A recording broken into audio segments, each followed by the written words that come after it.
Дорогие друзья, сегодня состоялся обстоятельный переговоры по вопросам делимитации государственной границы между Республикой Таджикистан и Республикой Кыргызстан.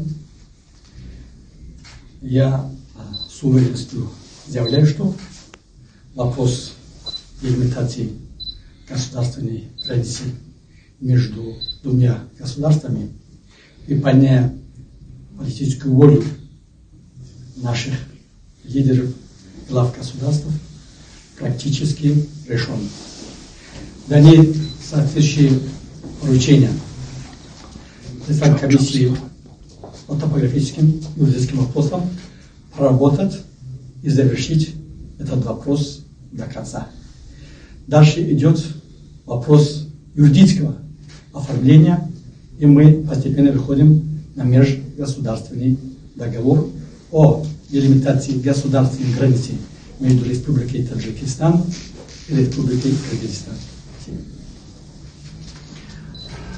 Уважаемые представители СМИ, я хотел бы сообщить о том, что сегодня прошло очередное заседание межправительственной комиссии между межправительственной комиссией по делимитации и демаркации между странами Кыргызстана и Таджикистана, которые окончательно решили, окончательно согласовали по всей протяженности нашей границы.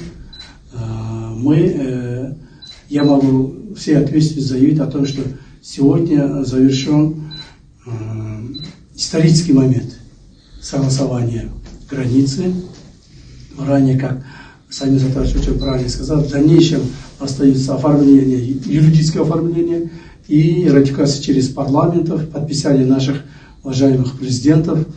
И мы, я думаю, в ближайшем будущем, уже буквально несколько месяцев, завершим окончательно наши границы.